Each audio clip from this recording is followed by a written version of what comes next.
back, everybody. It's Friday night, and it's time for Chaos. Time for Chaos is sponsored by Dunkin's.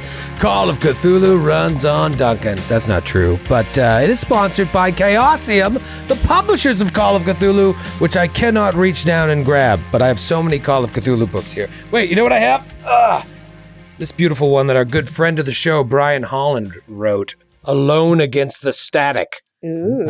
You really can't go wrong with everything they make. Now, here's the thing. I was going to do like just a regular banter up top, like, what's everybody's favorite pasteurized cheese?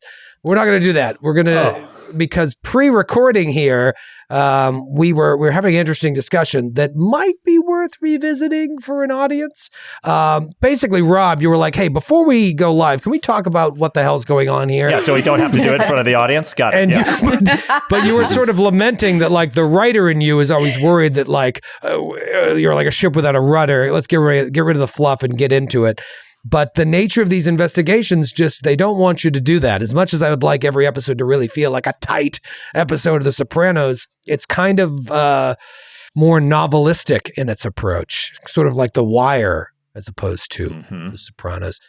What the hell is going on with this adventure? What do you think? That's what I wanted to talk about before, but here we are. Put you on the spot. I think it's good because, like, we did this recently on the Glass Cannon podcast where we talked about, like, what are your impressions of the adventure so far? And that led to a really interesting discussion. This isn't so much a, how do you guys like the adventure? Although I think that would be interesting. I get the sense that you're enjoying it, but you're also at this very weird point. And if you're not, we can talk about that too.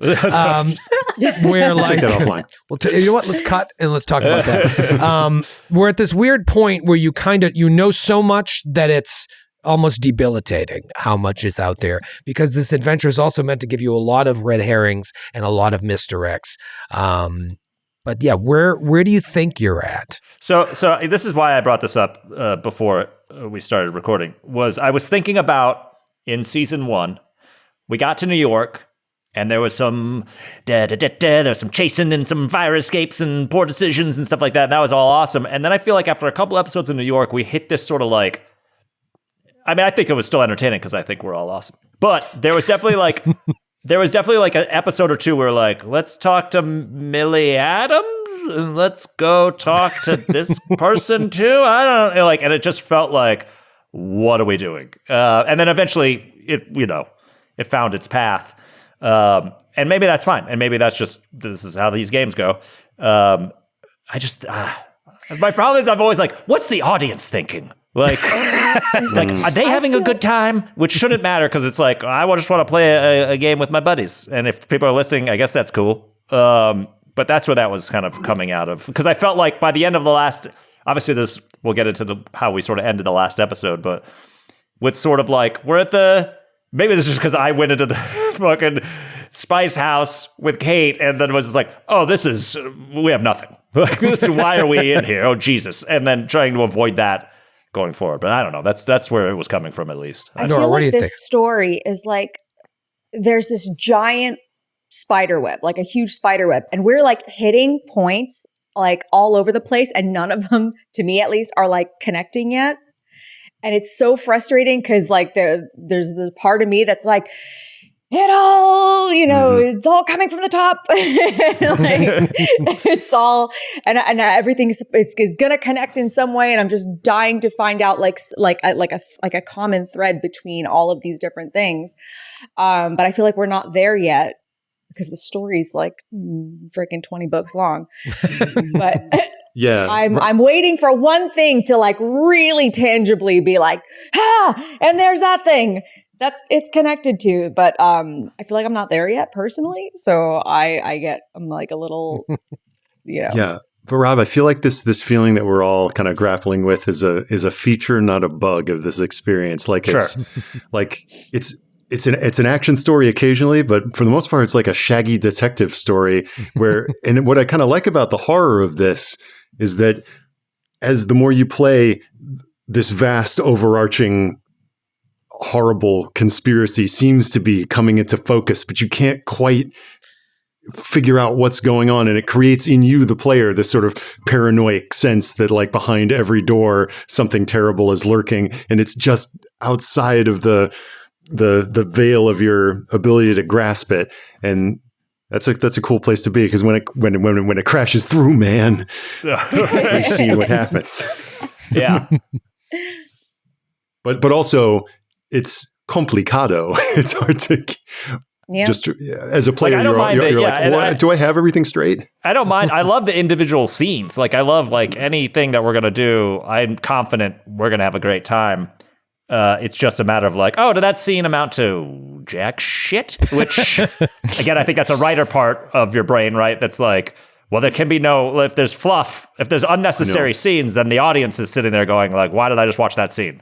I know you at the end of each one, there is a part of you as a player where you're like, do I have an actionable piece of information? Right. Yeah. that can like take me to the next thing. And I'm not worried. I feel like, I have full trust in you, Troy, to sort of be like, oh, they're spinning their wheels. Let me just drop this breadcrumb here and they'll figure it out. But yeah, it's tricky. Yeah. Like, I'm definitely giving you a lot more rope to hang yourselves with than I would with other adventures. And so sometimes that extra slack in the rope leads to some what might feel like meandering. And I have to try, like, in terms of what the audience thinks, I always think, like, if you guys are having fun, they're having fun. You know what I mean?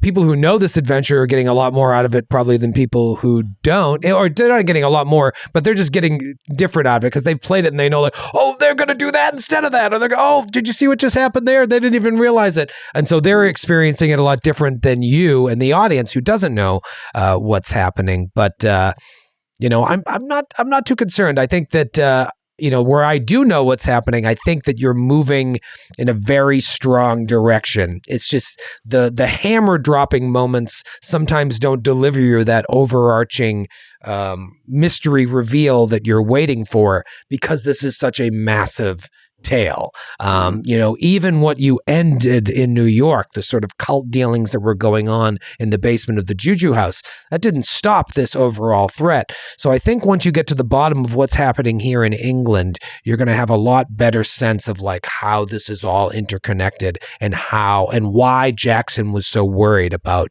this being a global problem. I think I know what's going on here. Okay. So being like, I hear what you guys are all saying where it's like, I don't know what's going on. It's so frustrating. Maybe it's because like my day job, it's like, I just don't know what's going on ever. And I'm always learning new things and figuring things out and not knowing what's going on, that like I come here and I'm like, I'll figure it out eventually. Cause that's how my life works. But, I feel like because you mentioned New York, where it was like, that was a whole encapsulated thing, but nothing stopped. And then the first thing we visited in London was the artist. And that kind of felt like a monster of the week type of thing, where it was like, maybe that was one of the red herrings, but still we keep being reminded of like the guy in the painting. So maybe it's not, but it kind of feels like all of that, all of these leads that we have are like mini New York, where it's like, okay, there's murders out in the country. And then there's maybe like the basement of the Penhew Foundation.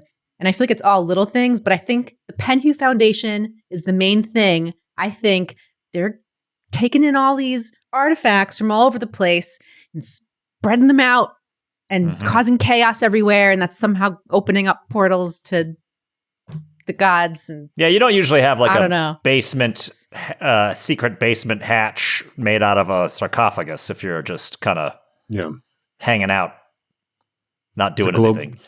It's a global network of cultists trying to do something. Shit.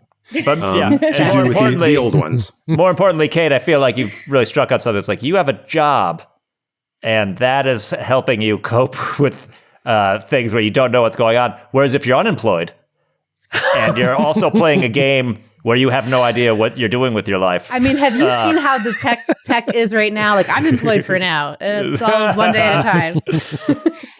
I think what Kate is saying is we got to trust the process. High, but Noura's is not. This is therapy, is what we're saying. Right. Got it. Well, it'll be interesting to see what you do next, because you're kind of at a weird, like, mini saturation point where you've got to take the investigation in new directions. Unfortunately, right now you're in a bit of a pickle. So let's talk about that old pick. Let's do a quick luck roll, though, before we get into the I'll give you a pretty solid recap. And this recap is going to go back to the end of 2 weeks ago, just because there's just a lot going on. And that's the thing is, like, you as the player feel like, there's so much going on, and the recap isn't even going to do it justice. But let me know if you fail your luck roll. Obviously, you get a D10 back. Ooh, I did fail. I swear to God, I'm so sick of rolling under my luck. I've got 25 luck. I got 3 and 4 chance to get hit. Oh, I rolled a 23 every week. Man. You only have luck to spend on your The luck old ones roll. have it out for me also. Of all the times to get an extreme success. What a waste. All right, so let's talk about this. 2 sessions ago, Feiruz and Vaughn, posing as tourists from Texas. Flawless. Don't forget character. that. They visited the Blue Pyramid Club because Inspector Barrington from Scotland Yard mentioned many of the victims of the Egyptian murders frequented that club. So you're like, it's a lead. Let's go check it out. You know, Jackson Elias was interested in these murders, so you followed up. While you're there, talking to some people and maybe a little too loudly, a dancer in the club overhears you talking to a couple patrons, slips you a note to meet her outside when the club closes. When you do, she tells you that there is a cult that kidnapped and killed her boyfriend. The cult is run by someone named Zara Shafiq. This is a person of interest that Barrington mentioned, but he followed up on her and didn't find out anything. Maybe she was not telling him everything he wanted to hear, but she seemed clean. Anyways, this dancer thinks Zara Shafiq is the one behind all this, and every month a van comes and takes a bunch of people into the countryside on the night of the full moon. You know that the next full moon will be in about 10 days. Feiruz starts to wonder if any of these murders in the countryside, like the ones that were mentioned in another article from The Scoop that Jackson Elias was interested in, wonders if this is somehow linked to what this van is doing. And sorry, Troy, I want to jump in for 1 second because this will matter in a second. You're saying it's a van, not a truck. Truck or van. If I'm using a different term, it doesn't really matter. Okay, just in terms of the Ferris and Sons of it all, that's the only thing. It would be a truck, a van truck. Got it. A van truck. Just turned down A sport utility vehicle. Yes, it was an SUV. SUV. A Tran. Whatever I said initially is correct, but there's no reason to think that couldn't be connected to Ferris and Sons. It may not be, but got it. All right, whether it's enough. a van or a truck won't be the. Wait a minute, they only have trucks, and he said It's van. a Toyota Previa. Meanwhile, Carter and Margot broke into the Penhew Foundation at night and found a secret staircase leading down into a secret room full of books and sanity-shattering artwork and statues. There was an ornate chest with 2 silver daggers inside, and on the chest, Carter recognized a creature reminiscent of the one that seemed to climb out of that interdimensional hole that appeared above Larkin's head in Peru so many years ago. You find a couple other interesting things. You find a receipt for a cast iron walk-in safe that was installed at Henson Manufacturing in Derby. You find a receipt for a 6-month truck rental, possibly van, it was hard to read, from Ferris and Sons. You also find a letter from a Mr. Chowdhury of Ropemaker Fields in Limehouse pertaining to the warehousing and shipment of antiquities to and from Shanghai aboard a ship called the Ivory Wind. Another crate is being sent to Randolph Shipping Company, Port Darwin, Northern Territory in Australia, personal to Mr. Randolph. All of these are locations that Jackson Elias was connected to, traveled to, was interested in. So you all reconvene at the London Waldorf and you go over these findings. And Vaughn sneaks away to call Feiruz's father to ask permission to marry his daughter. And basically, during that call, sort of unwittingly, gives away their location to him. Maybe that's something Feyruz would prefer that her father not know. He said, "We'll get back to you soon." We? The next day you head to Empire Spices. See what you can find out about this Zara Shafiq. She is the owner of this place. You know that. Carter and Margot go inside. See a really nice spice store. You meet Zara Shafiq, this intoxicatingly beautiful young Egyptian woman who is nothing but polite and answers all of your questions regarding spices for the restaurant that you will be opening in America called Spice It Up. Oh, right. I don't know what I was thinking. That scene was great. Glad that was included in the recap. Right? you pry a little bit to try and get a little more information from you, but like she seems on the up and up, and so you leave. Meanwhile, as you're coming out, you notice Vaughn and Feyruz are hopping a fence at the side of the building to jump into an alleyway leading to the back. Nothing that was discussed beforehand, but they're hopping back there, and so you guys just go across the street to like a cafe. I can't remember what you did, but you're like nonchalantly walking across and watching, and as you're watching, you notice this car with two people in it watching. Are they watching you? Are they watching Feyruz and Vaughn? Are they watching Empire Spices? You don't know. It's very suspect. They are definitely watching. Vaughn and Feyruz get to the back, hopping this fence and get around to the backyard. There's crates everywhere and whatnot, and they go to kind of sneak to look into one of the windows, and Feyruz sees like a storage room or whatnot, but as Vaughn tries to get closer, he fails a pushed roll to stealth up to the window and slams his foot on this coal chute. It makes a loud noise, and we end the episode with Feyruz seeing a figure walk into this storeroom and hear the sound. And so that's where we pick up today. Here's what I'll say, Feyruz. You were looking in this room, and you see boxes and you see crates. And just before you see this figure kind of slide into the room, you also see like a bed in this room. And then the figure comes in, and it's that, I don't know if I said who it was or if I left it purposefully suspicious, but you wouldn't know who this is, but our audience would recognize the figure as the young man that seemed to be like the assistant in the spice shop, this kind of lanky, possibly Egyptian 20-something boy. He hears that noise and starts to rush out of the room. Feyruz, you notice this. Clang! The noise of the coal chute goes off. Vaughn, you know you made a loud noise. Feyruz, Vaughn, what do you do? Oh, shit! Vaughn, we need to get out of here. Sorry. All right, Duns the mouse, 23 skidoo and all that. And, I guess let's hoof it. Yes. Okay, so you run away from there's a back door to this building. You assume that this person is just going to come running out the back door to find you. So you run back to this gate that you've got to hop over. Right. What type of skills are we using here? Climb, obviously, unless you guys have a better idea. Walk me through it. If I can maybe assist Feyruz in getting over with the old cup. I feel like we did this on the way in. Yeah. The cup your hands and lift. The old 10 fingers. Yes, you weren't under duress, so you're able to get her over, we'll say, with ease. However, I then need you, Vaughn, to roll a climb check.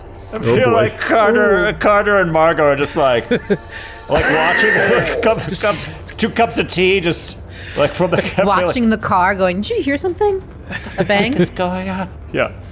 Okay, my climb skill is a 20, y'all, and I just rolled a 20. So that is a skin of my teeth success. Wow, skin of your teeth success. You hop over, you land to the ground hard, and then would you just run, or do you just start to pretend you're newlyweds walking by the spice shop? I'm like picking Vaughn up, Yeah. and then we're just like, I'd Try like to get the fuck out. melt into the crowd. Yeah, there's enough foot traffic there that you could easily kind kind of sidestep into it. And Carter and Margot, you just see that young man come running up to the gate, and he's looking all around. It's kind of like maybe he saw something, or maybe he's just, his mind is playing tricks on him. And he recedes back into the alleyway. Whoa. Okay. Meanwhile, that car still sits there.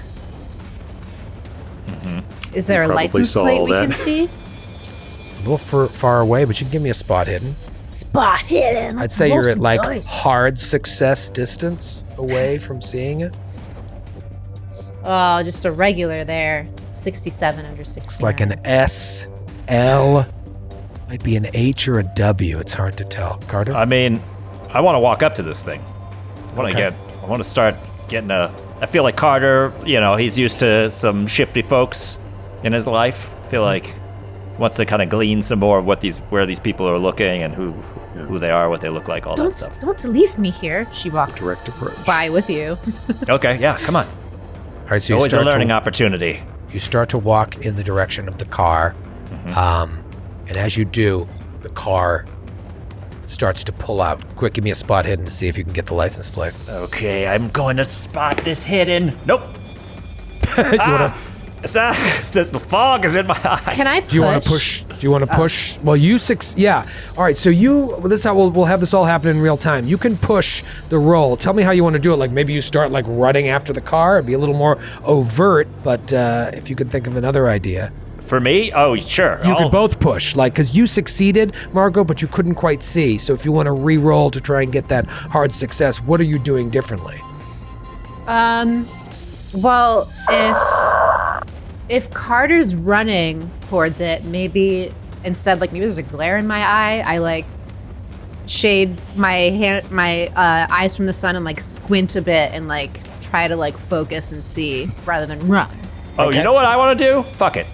We don't know if they're actually watching us, right? So I want to yell at them excuse me! Excuse me! And just see if they can hear me and stop the car. Because if they're not watching us, then they'll stop, All right, give me 2 pushed rolls. Wow. Does this count as a spot hidden, me yelling? Initiate. 33 under 69. That's definitely hard. That is a hard success. All right. That's what happens when you initiate squint power. Oh, that was worse than before. I failed. All right, so good news, bad news. The good news is, Margot, you make out the license plate and you commit it to memory. The bad news is you fail your push roll and you trip and fall and you scuff your lip and your mask falls off and you take 1 point of damage. Stop Oh my injuring God. Margot. No, that was was me. Carter. Oh, that was Carter. He's fine. Hold on, hey, I'm trying to flip. And then just completely. I think I'd bounce off another parked car. Maybe I hit the rearview mirror of it, and yeah, fuck. Shit. If you fumbled, I would have had your mask fall into a sewer. No. Have we Wouldn't be the first time. I know we've been together for a while, but have we seen you with your mask off? Do you take it off at night? I think he tries to keep it on as much as possible. He took it off in the jail cell when everyone was there to convince that guy to follow us to Juju House or whatever. That was a push roll that actually worked. He misses Doubtfired once in the hotel room. Yeah, just completely whipped cream in my. Hello. Yeah, so I just Like when Margot caught you cleaning your eye hole, you do yeah. Oh, shaving cream. having hot flashes. So I yeah. The thing falls and I'm scrambling, especially because Margot's there. I think he's extra sensitive, so he's just shit, fuck, and he's not making a joke. He's just really trying to get this thing back on his face. And I took a point of damage. Yeah, Is point of that, damage, and your lip is bleeding. Oh no, Carter. That's it. Listen, I saw the license plate, but here, and she I have some first aid skills, so I think maybe she tries to I don't know, pull a little handkerchief out of her bag and is trying to help and maybe buff out a scratch That's fine. on your mask. Yeah, no, it's all right. It's okay. I split lip. That was all the time. It's fine. Give me a first aid roll. See if you can give him this hit point back. No. You make it worse. Hits an artery. Starts coughing. Phil. All right, My you sleep. tooth! You sleep tonight. You'll get that back, no problem. It was more embarrassing, and you can't help but wonder: did Margot see you without your mask? Yeah. Very embarrassing. And now you're just kind of left in the street. Vaughn and Fairuz, I don't know what the recon plan was. You guys kind of went rogue, but if you look back, to kind of see this, you must see this scene of Margot helping Vaughn Seems rather up. conspicuous. I think we might double back and join up with them. Yeah. It's these fucking cobblestones in this goddamn ancient bullshit city. Hey, Vaughn! Some of these streets are so slippery. I say all Why that. would he know that? What the hell? It was bright out, and he tried to run, and My God, Guys. Tillinghast, you're bleeding. What? Yeah, that's the least of our problems. Why are you guys jumping fences in the middle of the day? We went a little off script, and I just figured if you were going to be inside, and it seemed like a very prominent storefront, that maybe if we were to case the place later and come back, that we'd have a place of ingress. Yes, thought that So- if you were distracting them inside, we might give them a bit of the pincher movement and come around their flank. Well, you should have known we would have come up empty inside, and we should have known we would have come right back out. it wasn't like Juju House. She was very professional and only spice talk. Only but spice talk. We did see a car outside. I don't know if it was watching Spice House, if it was watching us, but they drove away when we tried to approach. Interesting. That Very roadster suspicious. just gunned the engine. Yes. Yeah, they took off, peeled out. I don't know how they managed to find any traction on these goddamn streets. Yes, Well, the if we do infamously want to- frictionless London thoroughfares. But you think they were watching you? Don't know. It's hard to say. But I'll tell you who's watching you guys. The storeroom kid came out after you guys skedaddled. Yes, I'm afraid I did caused see something him of a from the commotion. window. Yes, but at least we know that if we wanted to go back in Lose the front the door? evening, well, no, because people would see us. Oh, you want to come? Oh, you're Although talking people did breaking? see us when we were back, I don't know, but they wouldn't be there because it was I'm assuming somebody who worked. It was a young gentleman. Yes. Yeah, I Although think that's the if you- assistant kid, yeah. If we do return after hours, one gets the sense that there may be someone there after hours if they have a mattress laid out for the employees on the premises. Yeah, someone sleeps there. Yes, that is. Every store we go to has a bed in it. It's so weird. Yes. Rather suspicious, one thinks. Is that a thing of the time, or... Nah, we'll figure it out later. Yeah, it was just like a mattress in the middle of the storeroom. Strange. But she didn't seem suspicious to you at all. She was beguiling. Her Tillinghast, you're blushing. posture... I'm just saying her posture was just erect. And she seemed to know a lot about various spices. She knew her trade, you know? But no, other than that, she kept it cool as a cucumber. Yeah, we didn't see anything strange in the shop, and yep. I don't remember if I showed you all a picture of her, but now you can Yeah, see she's a babe. Zara Shafiq. Yes. Yes, absolutely Oh, sure. babylicious. Fantastic. Right. So it is Saturday, I believe. Saturday, February something. It's actually pretty close to to the day that we're recording this. Many years later. It's almost a century later in real time. But you had talked about maybe following up on Ferris & Sons. When you spoke to them, they said that they didn't have any records of where their cars are taken. They did mention that they do see their cars from time to time, and they're like, hey, that's one of ours. But you're not quite sure what you would find out by following up there. You do have this lead for the Mr. Chowdhury in Limehouse. That's in London. And then, all your other leads kind of take you outside of London. This manufacturing plant, the Lesser Edale murders. Yes. What else is present in your mind? And the safe, the place Yes. that makes the safe. Well, it seems to me that based on what you were able to find there, this safe is altogether tantalizing to me. We have the bill of sale and the receipt from the installers in Derby. We may be able to pay them a call and learn more about where it was put, and which may give us more insight into what the Penhew Foundation is seeking to protect in such a thing.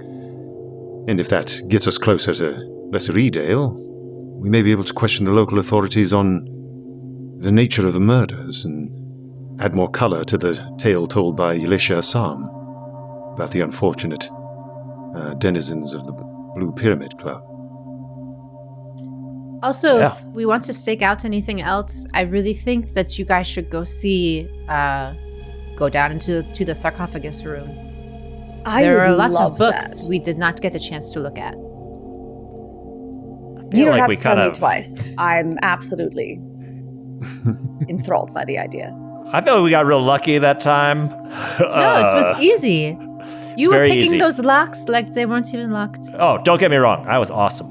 My point is that sometimes awesome is aided by some luck, And so I just, I get a little nervous about trying to push our luck, so to speak, back down there. We could just tell you, we give you detailed descriptions of all the various sites we saw. But whatever. Something tells me we'll be going back down there in due course. They're definitely not to be trusted, right? I mean, they're bringing all this stuff in. They have secret rooms. You never want that in your foundation. So they're not up to snuff, we say. Yes. But what if there's another secret room within the secret room? I think we checked for that. No, it was a secret room in a secret room. The sarcophagus. Oh, that's true. Yeah, third secret room. We looked for a triple secret room and we didn't find it. But rats. Secret rooms all the way down. Troy, when we talked to the Ferris & Sons clerk on the phone, did we ask if there was? I don't think we did. If there was a regular rental occurring around full moon time. I can't remember. I don't think we did because I think we looked at the dates, or they had it for 3 months. They had it for a long chunk of time. The Penhew Foundation had it. Yeah, they were into the third month of a 6-month rental. Okay. That's what it was. They probably had it for several full moons. Cool. If it's the same, if it's at all connected to the van that the dancer was talking about. Right. Well. Cool. Let's do that. Let's call the safe people. Yeah, and to clarify, you're wondering where that was fitted. If you look at the receipt there, did I put that in your? Yeah, I did. Receipt, cast iron safe. So Ernest Whitfield & Co., Birmingham, that's where it was purchased. It was delivered and fitted at Henson Manufacturing in Derby. So purchased, and then it was installed in Derby. Oh, got it. At the manufacturing plant. I think that was a little confusing. It seemed like, wait, did Henson Manufacturing, are they the ones that created it? No, Ernest Whitfield, they created it. They were the one, they had it, and it was delivered and fitted at this manufacturing plant in Derby. Now, if you wanted to explore that or call, you could do that. Also, you have to pass through Derby on your way to Lesser Edale. The way the trains work, you take a train from London, and the change of trains to get to Lesser Edale is in Derby. Okay. But you always have the option to call, too. So just so I'm clear, the Ernest Whitfield & Company manufactured the safe and then delivered it and had it fitted at a location unknown. That also manufactures things. They had it installed at this manufacturing facility in Derby. Yes. So the safe is in this manufacturing facility. That's the sense that you get. What its significance is, you don't know. Our diligence is your security. Why don't we call them up, see if we can set up, say we're in the market for a walk-in safe. Yes. We know our friend Penhew, or whatever his name is. He told us he knows of a place. Heard of these guys? Or perhaps we could pose as inspectors of the Whitfield Company coming now to we're talking. Take a look at make sure that their security's up to snuff. I do like that. We're calling the place that installed the safe, but they installed it at another place. Should we also call that place? Yes, I think that I think is what we're proposing. Not to we call the place communicate where with it's- Whitfield, but the manufacturing facility where the safe was put.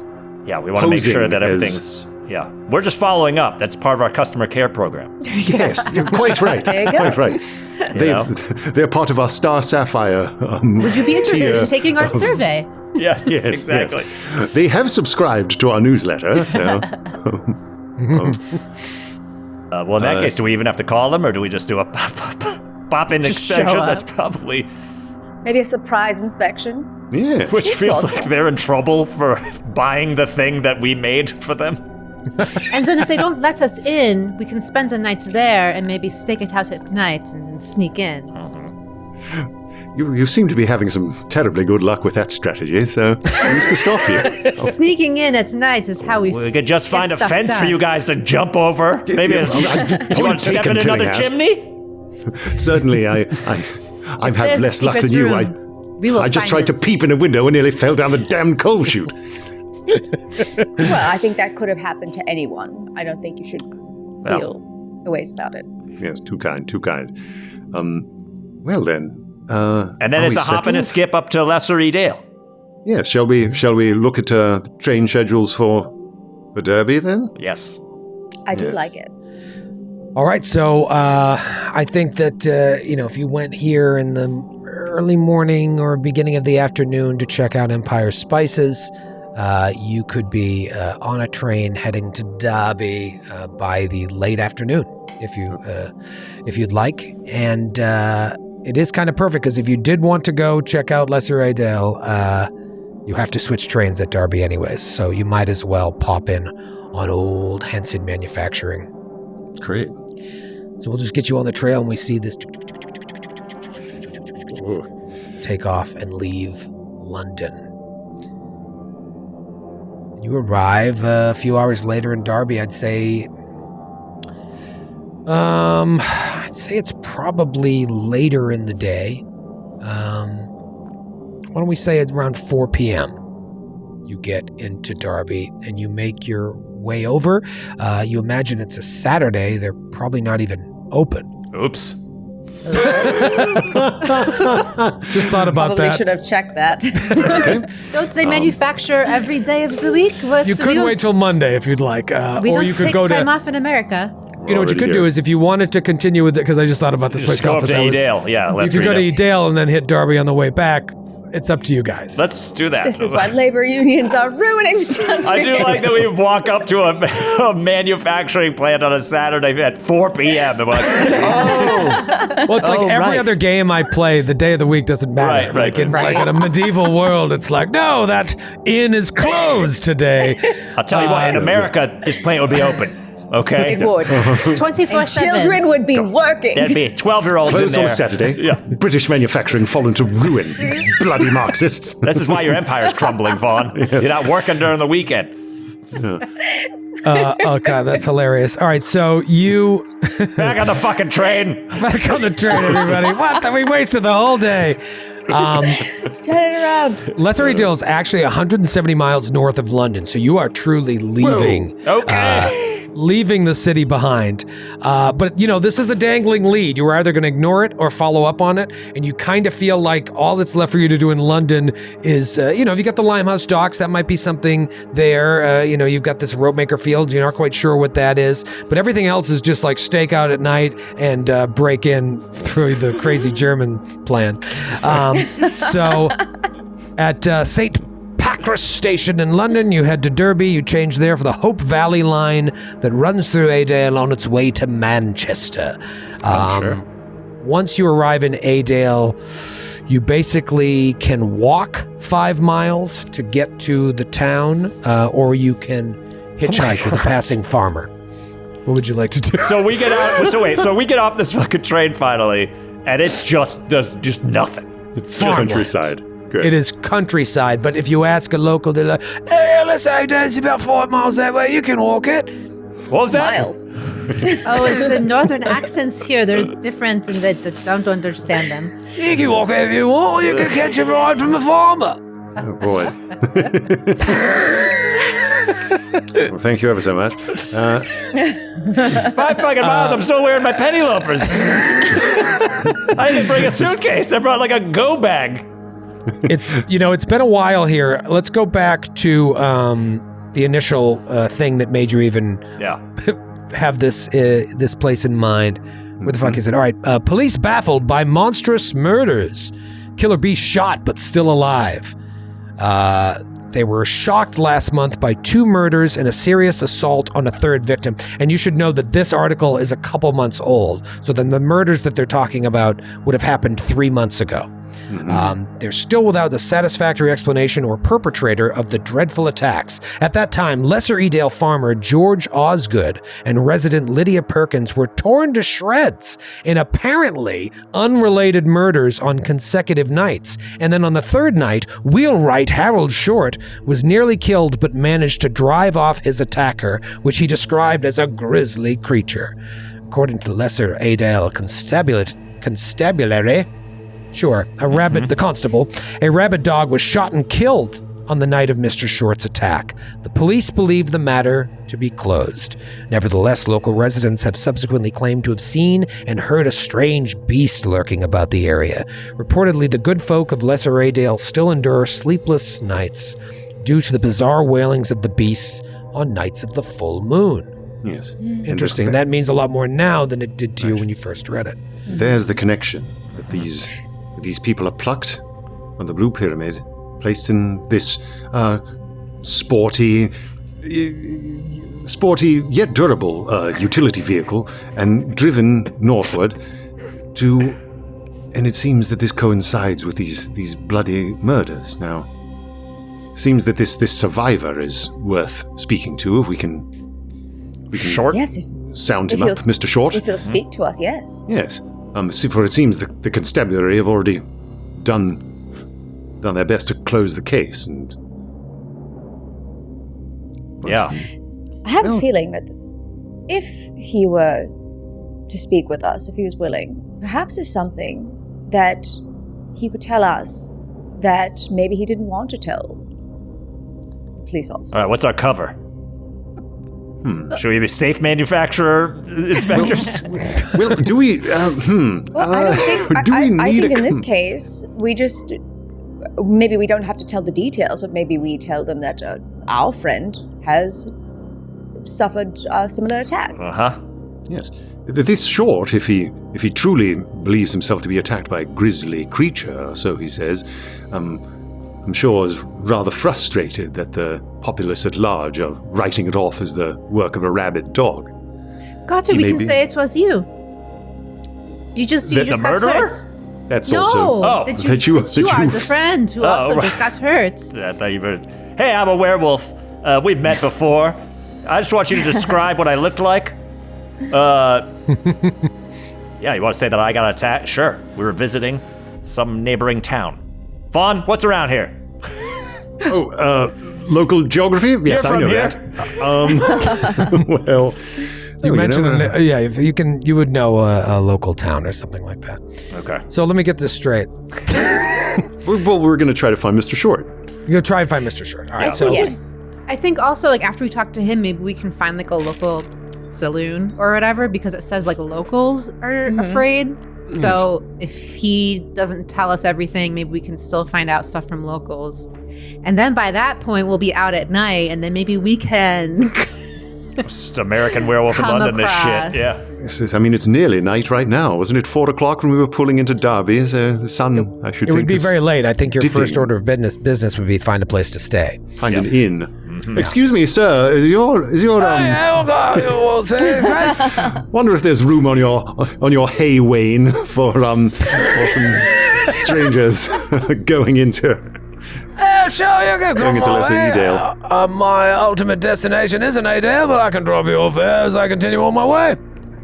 You sound like a guy we talked to once from Australia. Is that not? No. Come on. And you get on his hay wain. Thank you so much. And it's getting dark, and it's getting darker by the minute. But you do find it a nice reprieve from everything you were experiencing in London.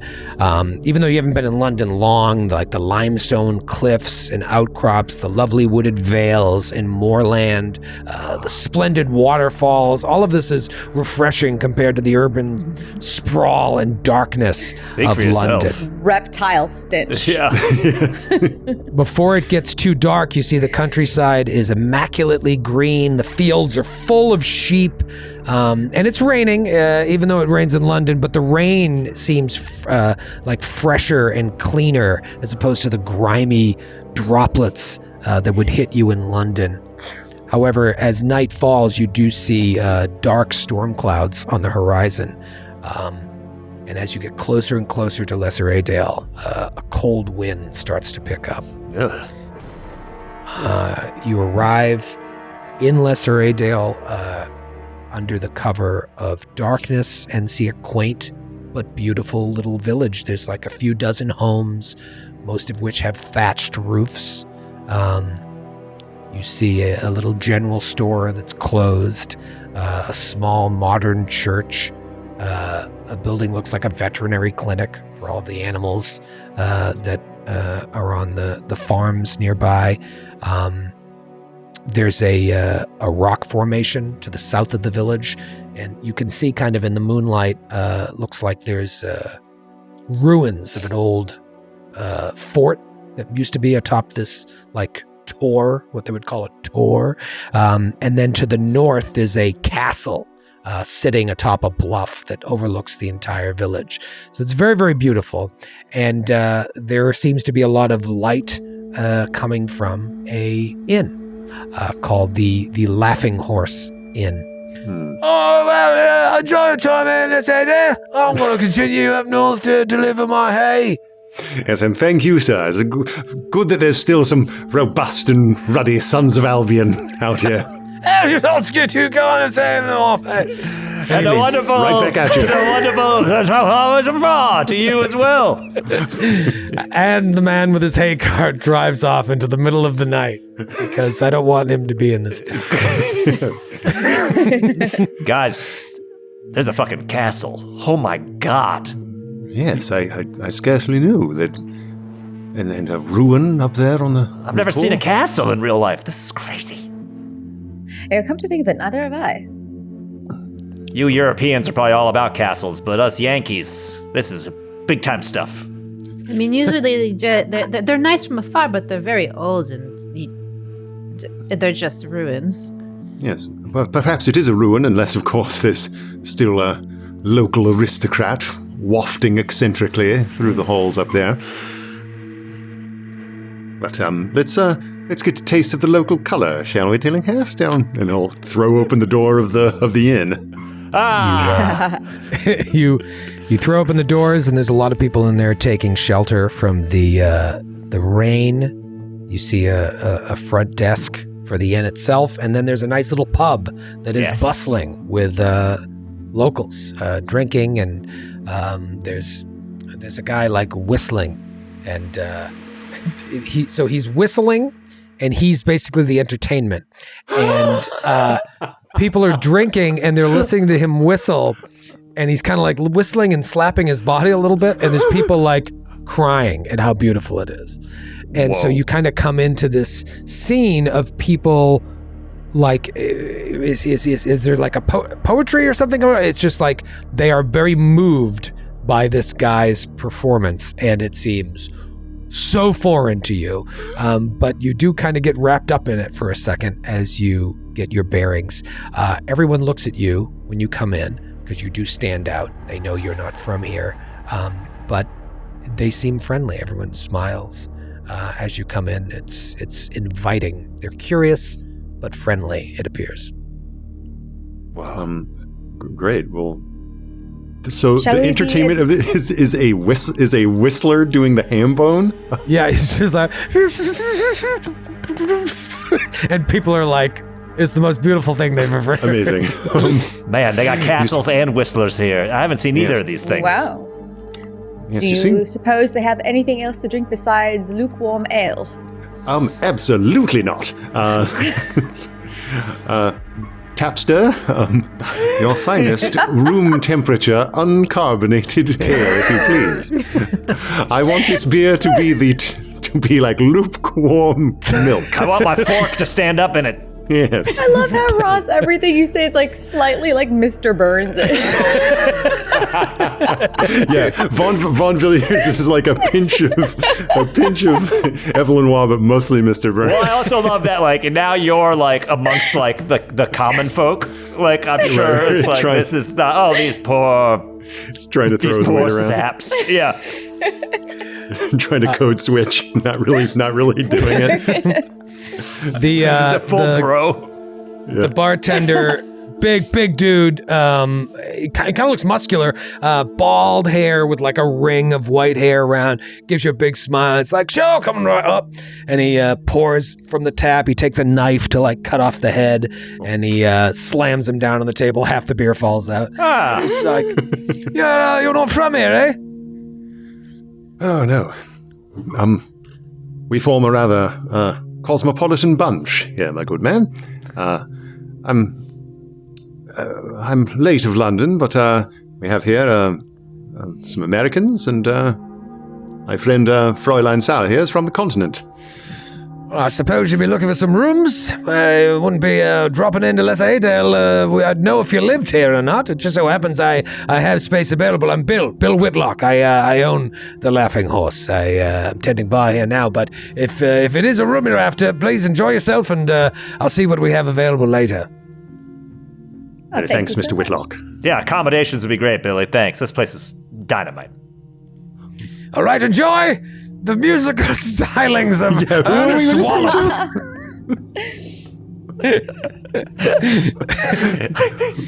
You came on a good night. Wallop only performs on Saturday nights. Saturday night's entertainment.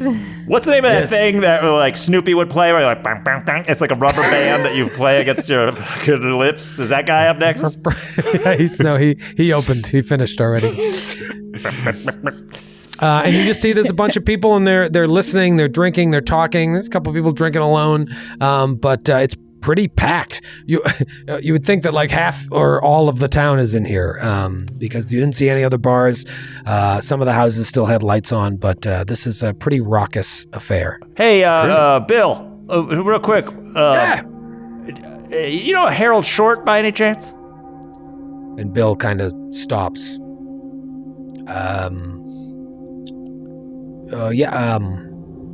What's are you a friend of you're a friend of Mr. Short's? Soon to be, yes.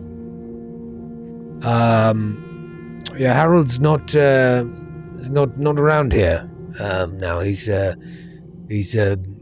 left town. Left town? He's not even he moved away? I'm not 100% sure. He's just he's a bit of a bachelor. He's left town. What business, if you mind me asking? It's just a real bummer. I'm a distant relative of his. Was hoping to kind of catch up. I heard he lived in the area. Just kind of, we're doing a tour here. Our friend Vaughn is showing us all around the Isle. And I was like, I got a distant cousin here, but damn. Yeah, he's away right now. Not sure when he plans on returning, but does he have other family that he may visit? Not here in Lesser Adale, no. He lives here, mind you, but he got hurt and went away to. Oh my! Do you know which of these 4 houses is his? Maybe I could just slip a note under the door or something just to let him know I came by. You can tell he's getting a little uncomfortable. Can I charm him? Do you want to do some charm or some fast talk? Anybody? I'll charm the shit out of him. Do you have a good charm or fast talk? Probably not charm. You probably come in with the persuade when the charm fails. Yeah, let me see. No, not even that. You just punch. That's a 5. I can. You don't have persuade? That's a 10. I'm not gonna try that. I'm not trying to very persuade if he fails. I mean, I got charm for days. Go for it. Not worried about it. Charm. Yeah. Charm Bill Whitlock's pants right off. I totally failed. Oh no! I think I like just lean forward and like listen, and then I put my elbow straight in the ale. Fucking shit. And then it's just back off. I completely forget what I was even saying to him. God damn it. Would a psychology roll help at all? In this that would situation? help you kind of understand maybe why he's being hesitant Yeah. Okay. or cagey. Nope. That's a failure. It's like, you excuse me for a second. Ernest, let's really liven things up here. And Ernest Wallop starts whistling one mean tune and slapping the shit out of his body, and the place starts erupting. It must be a song they all know, and and now it's like Bill's like, pardon me, and he goes to go serve another customer, and everyone's just kind of like looking at the side of your eye and smiling, like maybe they overheard you asking about Harold Short. And everyone. Man, I just I really wanted had to try to persuade him, but I couldn't think of like anything to say to like persuade. That's the last thing you gotta worry about with these things. Sometimes you just start opening your mouth and it comes out. That seems to be the way that we've been handling things. Yes. Shit. Now what we do? Well, Maybe we can split up and talk to the locals. One on Also, one. Maybe Vaughn- it's intimidating all of us together. Vaughn, you got any folding money on you? well, always. Could maybe grease some wheels here. These people probably think a shilling is gonna buy them a goddamn Rolls Royce. Yes, but perhaps. Yes, I wonder. I'm just basing off of like Troy's depiction of this. It's like this guy in particular is just like does not want to talk about this. Yeah. Like, so now we may be able to just chat with folks, maybe pick up stuff ambiently. But you said there was a vet clinic across the street, or There's in a the veterinary clinic. That and the general store looked closed right now. right. So yeah, you can sidle up to some other locals. You could just get your room and tackle it in the morning. Yeah. He wasn't being rude. He was just being Right. a little concerned about why you're so curious. I mean, it's definitely shady. It's like, he's not here. But I don't know where lives is. here, but yeah, he's but he's gone not here forever. now. Yeah. Yeah. Maybe I think just let's chat with the. I like chat with the locals. Sure. Yeah. You see, there's two guys sitting together, younger guys drinking. There's an old guy drinking alone, kind of talking to himself. There's a couple of women. Fairuz, what if we Gavin. go up to the young men and try to flirt some information out of them? Fairuz immediately looks over at Vaughn to see what his reaction would be. It's like, If that's all right, if that seems like a good idea. Vaughn instantly flushes. It's like,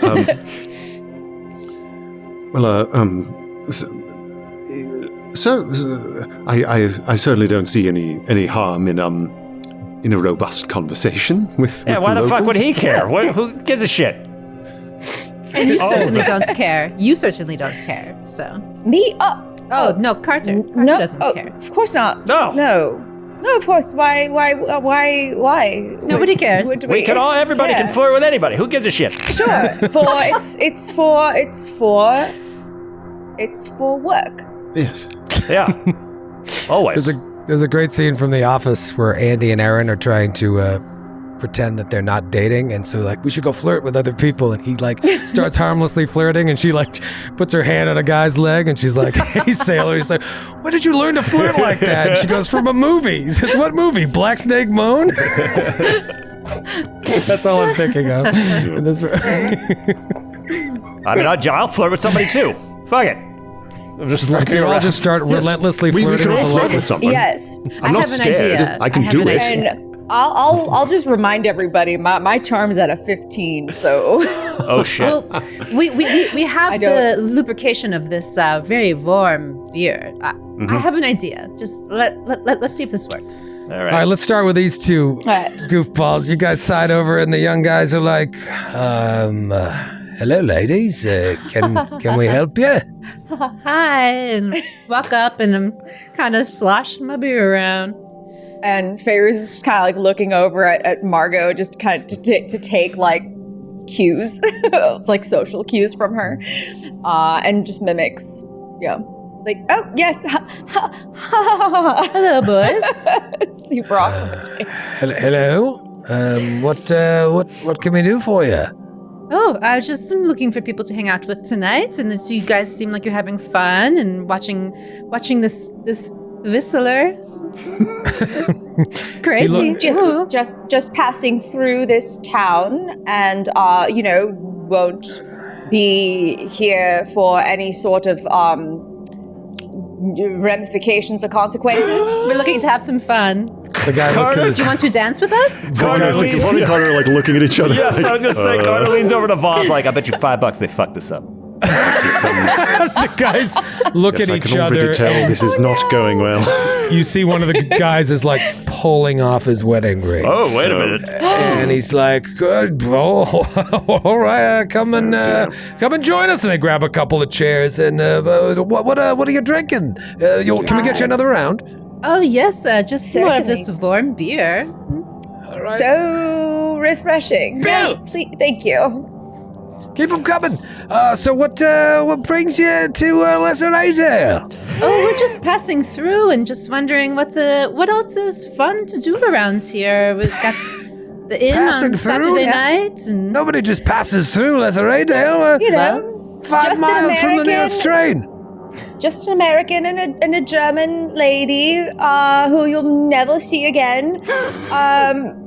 So, just looking to enjoy the evening. An American and a German on their way to Lesser Adale.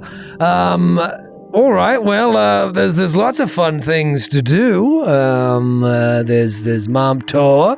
There's an old fort up there. Some people who come visit, they will check that out. And then there's the caverns. Those are fun for people who've never seen them.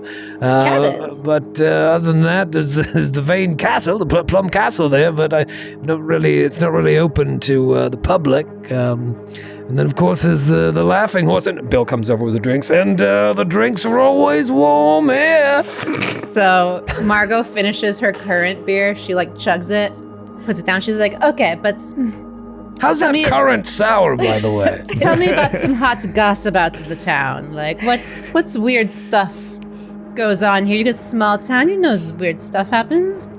Oh, well, Lesser Adale's got a lot of weird stuff that goes on. People get killed. And the guy slaps him like, come on, don't scare him. Well, it's true. I love a terrifying story. Tell me Thrilling. everything. I love scary stories. Well, there's not much to tell. A few months back, there was a couple of murders that happened, and a third fella got almost killed. But the constable took care of it, and now it's not really an issue anymore. But it was a bit of a situation here.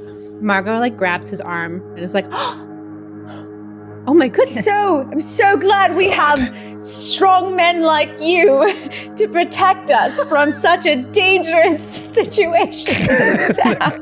The guy is so psyched. And he's just like, oh, well, you never know. Maybe it's not a case. The case isn't closed. Maybe the beast will come back, as it were. Tell me more about the beast. Yes. Oh, well, there was 2 locals that were killed, George Osgood and Lydia Perkins. They were torn to shreds on back-to-back nights. And then this other fella, Harold Short, he was attacked and survived. Very lucky on the 3rd night. But, it turns out it was just a big dog, and our constable, he took care of it. Constable Tumwell, he shot and killed it. What's that? The dog. Shot and killed the dog. Shot and killed the dog, yes. Yeah, they want to tell you that it was something else, but it was just some big dog or wolf. Constable shot it. We haven't had any problems since. I think that's too simple of a story, and there's still a monster out there. Have you ever seen anything? No, I've never seen anything. Old Bill would tell you different. He points at the old man who's drinking and talking to himself. But, the owner? No, there's an old guy sitting in the corner. It's like, old Bill will tell you different. And there's plenty of people here in town that think that something else went down. But no, it's just a little folk tale. People like to there's not a lot going on here. People get a little excited whenever something goes down. It was very tragic, though. They were good members of the community. But I want to know more about you. What's Germany like? And like, Are you all see the women Fairuz as cute tries as to- you? And he puts his finger on your lip.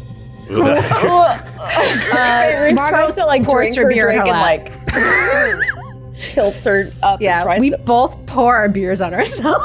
I can't believe this is working. Oh my goodness. Oh, Oh, we're You're so not used to that. clumsy. So clumsy. Oh, We should just go freshen up. But Yes, we yes, will of be right back. oh. and as we go to the You bathroom, we tell the Wait guys right about Bill. here. All right, we'll wait. And the guys are nudging each other like, it's on. Oh my god! Like We Fairuz passed turns by- around, like grabs Vaughn, and she's like, "Don't ever let me do that again." Yes, I. Go talk to old Bill in the corner there. They told us that he Okay. thinks something's going on. We're going to run away. Yes, dip out the back, or speak to Mr. Whitlock about getting keys to one of the inn's rooms. My God, I thought I was going to have to wade in to defend your honor with fists akimbo. That's Would what's have loved to fun. see it. So do you need us to go flirt with this old guy? So it seems. Once more into the breach. All right.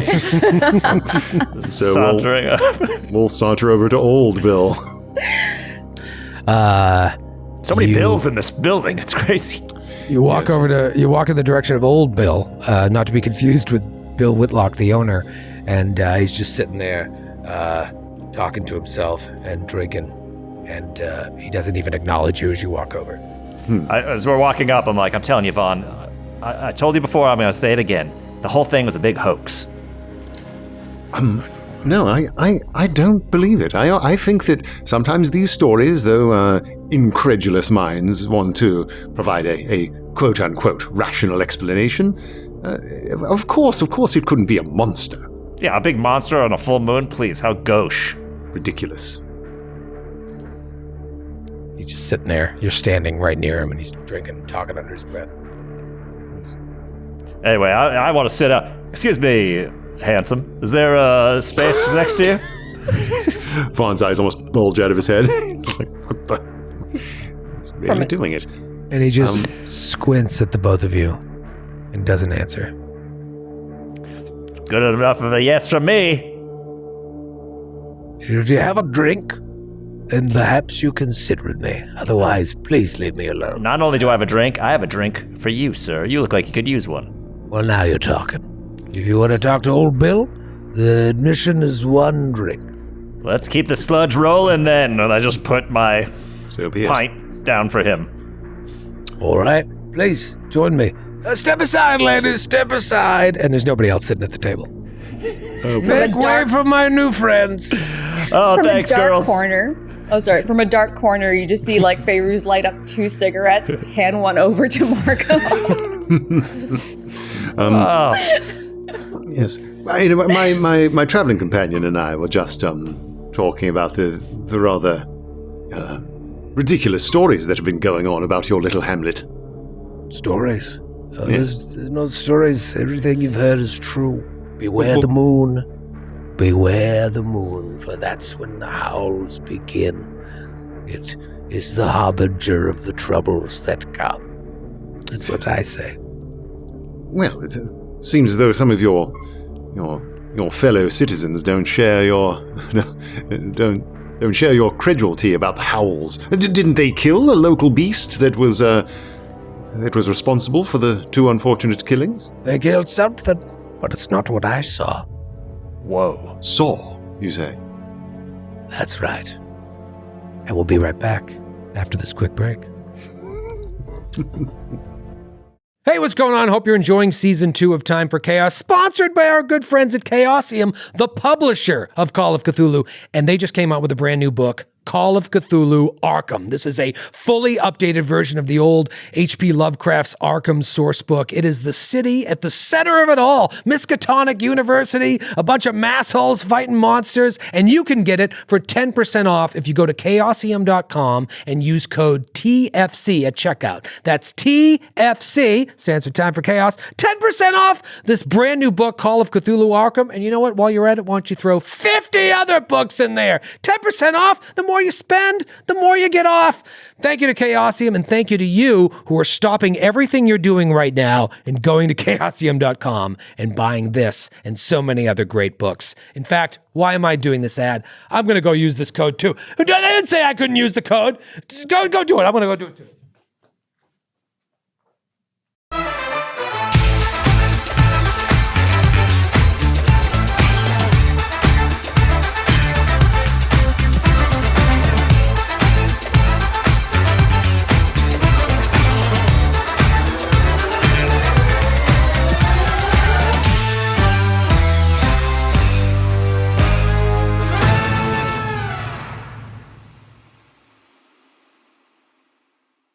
Still relying on digital dice rollers for your random number generating needs? There has to be a better way. Now, there is. With the new Glass Cannon Podcast Campaign 2 cast dice sets, you can generate random numbers right on the table. No more hassling with smartphone apps or programs on the internet. No more judgmental stares from the Matthews of the world. And now when you meet that special someone out at the club on a Friday night and they ask you if you own any sets of gemstone dice, you can say yes on your way to Sextown. Get your Glass Cannon Podcast Campaign 2 cast dice set today at glasscannonnetwork.com/store. But order now, quantities are extremely limited. Except for Joe Dice. We have plenty of Joe Dice. We're back. We're talking to old Bill. While Ernest Wallop is whistling and slapping his body. Never stopped. During the break, Michael pointed out to me, we have some cool pictures of Lesser Adale. Obviously, this is during the day, but here's like an image of, I had mentioned there's like an old church. Aw. Cute. Isn't that cool? Yeah, for our listeners, it's a black and white church. It's a black But and it's white got church. like a cool stone wall around it. Yeah, there's some hills. Why do those hills look like they're in San Bernardino or They like really a high look desert? It does look like. Yeah. This looks like every film like location for. I'm on the way to Palmdale. Here's Mom Tor, that Oh, okay. that rock formation that has the fort atop it. Cool. And then here is the laughing horse. That's like the horse outside the Denver airport. This thing's fucking shooting fire out of its Yeah. It's nostrils. like laughing fire. And There's fire's coming out of its flames eyes. coming out of its What's going on in this weird town? Maybe you'll find out from old Bill. You're talking to him. He seems a little bit more forthcoming about what's going on here. You were warned by the two guys that you were flirting with. Oh yeah, old Bill thinks it's something else. And now you find out that old Bill saw whatever this thing is. Mm-hmm. So he says to you, I can't remember, something to the effect of like, and I saw it. Oh, okay. So what you say? Yeah, what'd you see? What did you see? Well, I was here at the Laughing Horse. I'd stayed late, as I often do. I'm unmarried, so I now Shocking. Confirmed bachelor. my You're whole such a life. catch. Well, Yes, I'm well. married to the bottle, as it were. Ah. It's a family affliction, but Cool.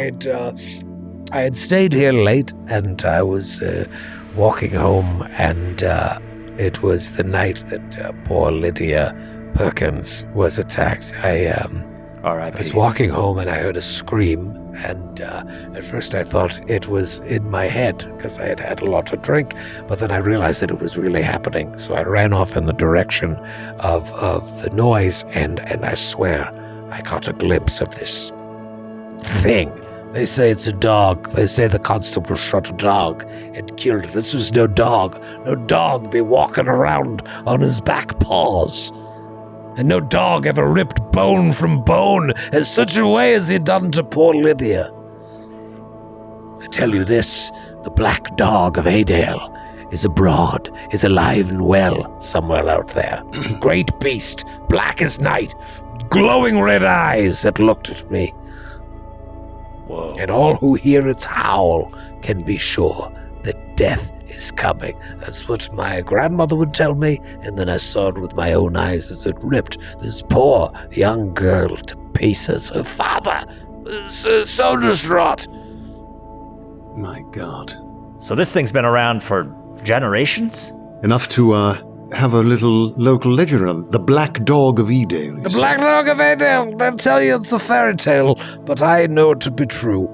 I saw it with my own eyes. The vicar saw it too, Vicar Stratton. He doesn't talk about it, but he said, I heard him say that he saw it as well one night when he was in his cups here. Anyhow. And what you saw was decidedly canine in appearance, though much larger and... I've never seen a canine walk like a man, with its legs bent back. This was no dog, though it did have fur, I believe. Wow. I was so scared I peed myself. Wow. I'm even ashamed to admit it, but I peed all over myself, which often happens. I'm usually not too worried about it. Who amongst us? Sometimes you get a little older, you soil your trousers. Yeah, oh, sure. I'm doing it right now. Yeah. But this was out of pure fear, the way the thing looked at me. I thought for sure I was next, but clearly it had feasted on this poor lady. It was full. And so I took my wet trousers and I made my way home. And I thanked God that I stayed for one more round, because it could have been me. Yeah. Bill, does this these Please howl? call me Old Bill. Sorry, terribly sorry. So not to be confused with middle-aged Bill over there behind the bar. Well, that's why they call me Old Bill, because people will come here asking for Bill, and we'll both go, what? And so now I'm Old Bill. Right. Older Terribly Bill. sorry if there's been any confusion. Yes. Does this recur? These howlings? Oh, the howlings. Yes, they always start around the time of the full moon. You'll hear it. They come from outside. You listen. They say, oh, it's the wolves. It's the sheep. The sheep don't howl. It's foolish. But it always starts around the full moon. You'll hear it echoing at night throughout the hills. It echoes like it comes from another world. And then other nights as well. New moons, crescent moons. Oh, it's not just... It's not tied to the moon. You hear these howls. I think it's the Black Dog of Edale, prowling, waiting for its next attack. Thankfully, ever since Mr. Short was attacked and survived, there have not been any other deaths. And this is the same Short that is no longer around right now. Yes, he was gravely injured by this creature. I assume it was this creature, and he went away somewhere. I don't know. Nobody... No. Convalesce, perhaps. Hey, do you know where Old Bill? Yes. Hey, where? What? Hey, I got a question. Why are you raising your voice? I can barely hear you over Wallop's whistles. Yeah, I'm trying to talk over the whistling. God, I hate it, but I still come here. Where did Mr. Short, where's his house at? Where's he live? Mr. Short is right over there. He lives not far away, but he's not at home. Right, but what's the discerning feature of his home? There's a big S on the door. Got it. Done. That's all I can't need. miss it. It's the only house in town with an S. The S. The S is for short, I believe. Who knows? Unless his first name is Stephen. One assumes. No, it's Harold. Oh, right. It actually is. So Harold Short. Yes. That's right. It was. I read that once. Yes. And you're saying that hey.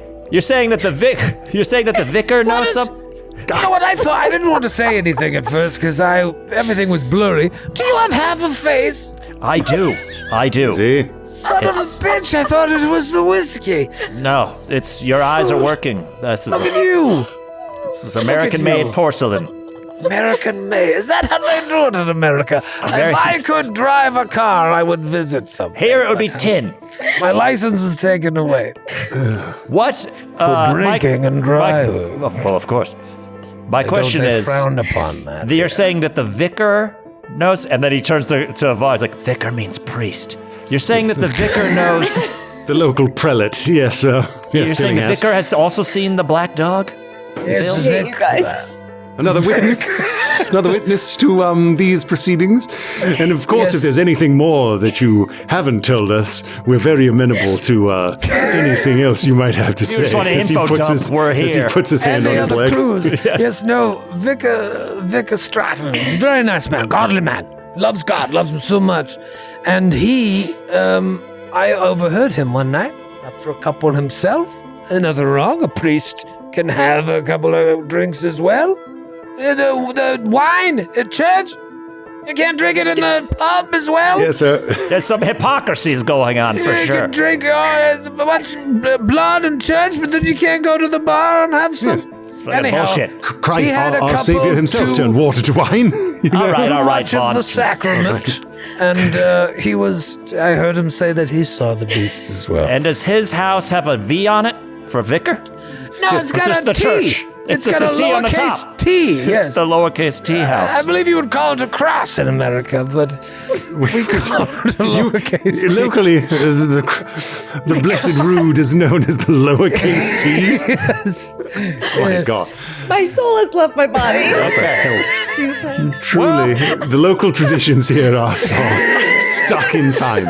Bill, you've been so helpful. You've been very helpful, old Bill.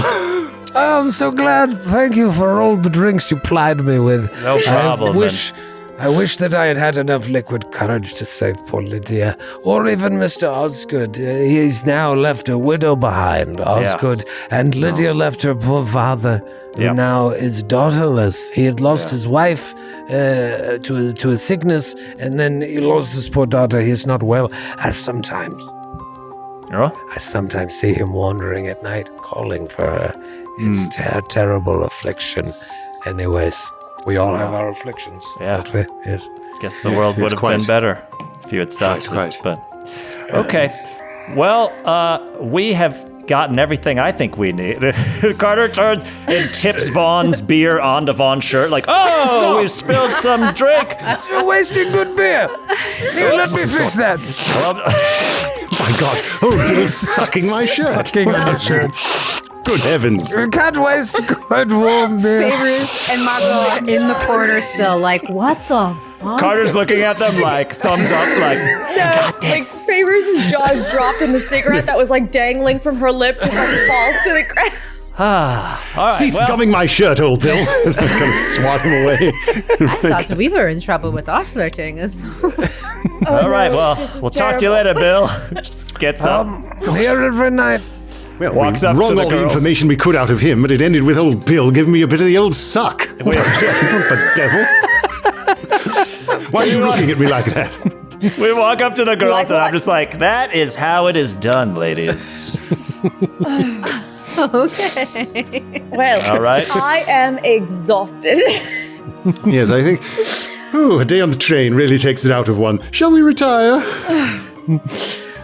Yes, you go to the other Bill Whitlock, the owner, and you get a room, and it's very cheap.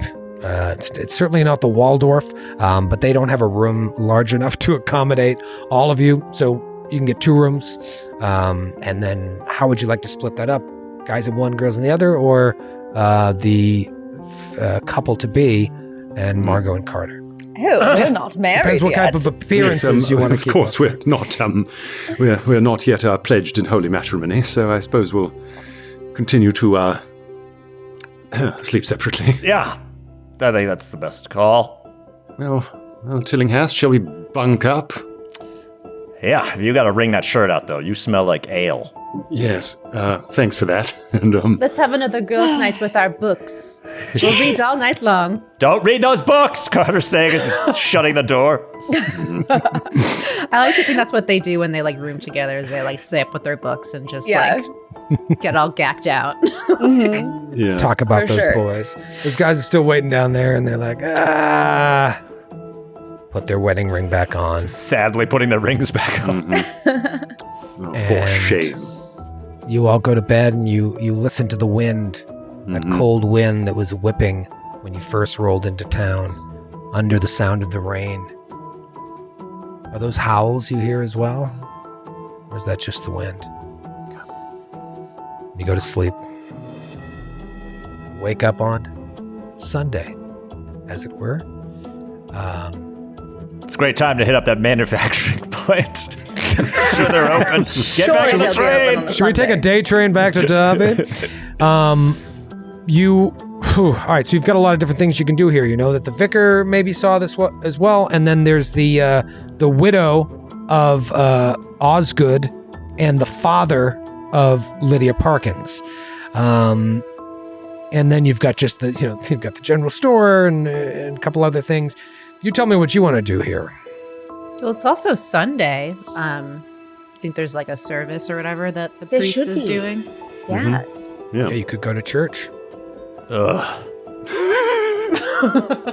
Okay. Another super awkward situation for Feyruz. It's like, nah. I mean, we can split What up do I and do do with my something hands? else. What do I do I with think my it's a brilliant hands? idea. Yes, I might go to the church, see what's popping. Yeah. You want to go to the church? Go attend service with Morning the rest of service. the local parishioners. I like this. I mean, it just so this is the beauty of taking account of the actual calendar here. So you get up, get a little terrible English breakfast, and then soup. Beans with everything. What is Yeah. this? just cold beans. This is the beer from last night. It just goes bacon in it. Beans and toast. Wonderful, revivifying. Nothing like it. You see, there's there's the church, right? And then there's like a small vicarage next to it, probably where the Stratton lives. And then there's like a graveyard between them, a small graveyard, not uncommon. In this situation, and all of the people in town, it looks like pretty much every person that lives in this town is walking up the steps of this small church. Just not making eye contact with the guys we talked to last night. They're there with their wives. Totally shamefaced. Then I make direct eye contact. Wink, wink. Are we all going in here, or Feyruz? If you don't want to necessarily get in here, I could take a break from this situation. If you want to scope out the outside cemetery. Did you want to? I'd rather Sure. not. I don't. Absolutely. I mean, I was a little curious, but it's probably all boring, and I don't know what to do with my hands, and when to stand up and sit down, and I don't know all the lyrics to the songs that they sing. Oh, wait till if you call them let's, lyrics, yeah. Let's peruse. All right, we're gonna kind of case the joint meaning this small town. What if the people that died had bowed? Maybe we check out their tombstones. Yeah, that's what I was thinking. All right, so you want a couple of you to go in and check out the service, and a couple of you to wander around the graveyard? Mm-hmm. Yeah. Okay, who's going in? I will go, and if Margot wants to attend, we'll. Yeah, I'll go too from like a scoping out the town folk sort of stance. I don't do great in places where they talk about how to act nice to people. All right, so two of you walk in, and everyone is taking their seats and getting settled. And you see eventually an older man, probably late 60s, genial old gentleman, near bald, somewhat hunchbacked due to age, dressed in a vicar's collar and black clerical robes, take the pulpit and just starts going through a church service. He greets everybody here, mentions like, oh, I see we have some new faces here today. Welcome, all are welcome in the house of the Lord. Things have been, obviously, it's been a difficult past few months for Lesser Adel, but with the Lord's help, we will find the peace that we are all searching for. And you see an older woman just start crying in the middle right, And I'll maybe lean over to Margot. It's like, I dare say, that's the Widow Osgood. Could be. Hey, we'll start today off with a Bible verse as a reading from Daniel chapter 7, verses 3 through 7. And 4 great beasts were coming up from the sea, different from one another. The first was like a lion and had the wings of an eagle. I kept looking until its wings were plucked, and it was lifted from the ground and made to stand on 2 feet, like a man. A human mind also was given to it. And behold, another beast, a second one, resembling a bear. And it was raised up on one side, and 3 ribs were in its mouth between its teeth. And thus they said to it, Arise, devour much meat. After this I kept looking, and behold, another one, like a leopard, which had on its back 4 wings of a bird. The beast also had 4 heads, and dominion was given to it. After this I kept looking in the night visions, and behold, a 4th beast, dreadful and terrifying and extremely strong, and it had large iron teeth. It devoured and crushed and trampled down the remainder with its feet. And it was different from all the beasts that were before it. And it had 10 horns. And as he's recounting this Bible verse, I imagine Feyruz and Vaughn, you're picturing all these creatures that you've been face to face with, the horrible things you saw in Peru, that bubbling mass of faces, the Chakota in New York, the lizard person, and then visions that you've had of other creatures as well. He goes on to say, there are many who like to believe there is evil walking among us, beasts such as what the Bible speaks of. I think there is a little bit of the beast in all of us, but with God's help, we can rid ourselves of the beasts among us. The only way is through study and through God. From there we cut to the graveyard with Margot and Carter walking around, and It's Feyruz and Carter. excuse me, Yeah. So it's Margot and Vaughn, Feyruz and Carter. So Feyruz and Carter are looking around. Are you looking for anything in particular? Or are you looking for like the recent stones? I'm looking for like freshly patted down dirt. Yeah, or if the headstones say their names on it too. Helps, Yeah, and the headstones of the people that have passed. Yeah, you see that the gravestones date back all the way to the 14th century, and so many of them are so decayed they're almost unreadable. So this town has been in existence for a long time, and you do see the graves of George Osgood and Lydia Perkins, and strangely, on each headstone there's a small silver crucifix that's been hung like over the headstones of both graves. Interesting. Okay, so, I mean, I think I've talked about werewolves in the 20s, right? We were waiting until Lon Chaney showed up to talk about this shit. Like, people know what a werewolf is, right? In theory. From what I know about lycanthropy.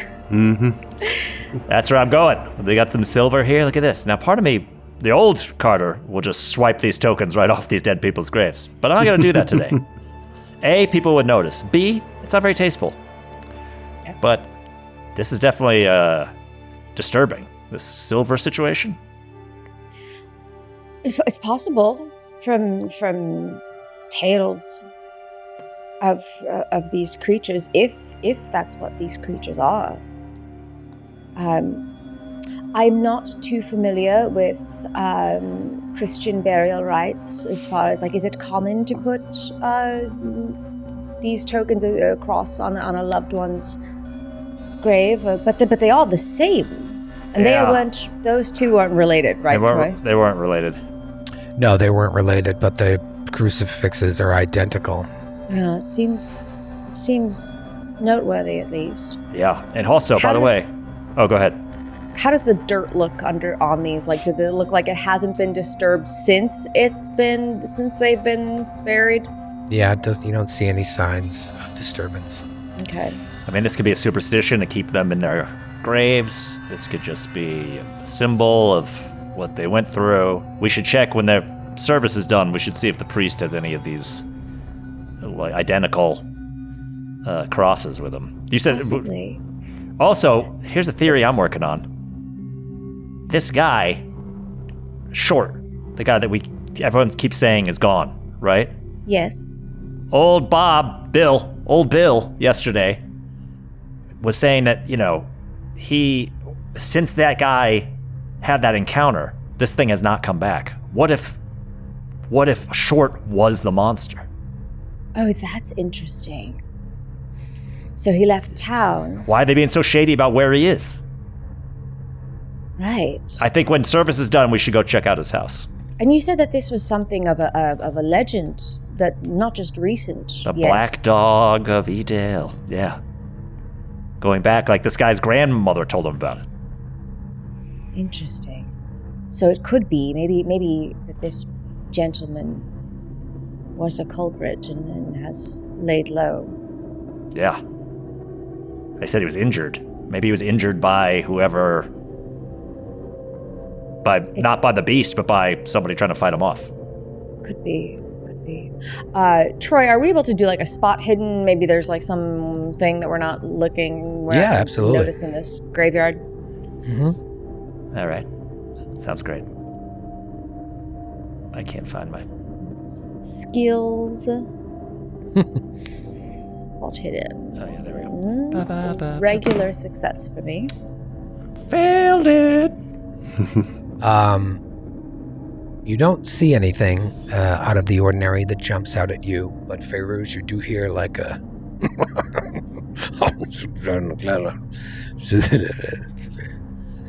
Can I follow that noise? It's the hay cart guy. You turn and you see a old man in soiled overalls with giant rusted hedge trimmers, and he's got a big floppy hat on, and his face is all pockmarked. He's got scraggly chunks of beard, and he's just kind of looking at you and smiling. Tillinghouse, this must be the groundskeeper. Maybe he has any knowledge that would help us out. Yeah, should we co-flirt with him? Maybe we just... I'm on a roll now, baby. I feel your skills are probably would best mine any day, given our track record. We go talk to this guy. Yes. Ahoy, hoy! He just kind of grunts at you. I see you're tending the graveyard here. It's looking tip-top.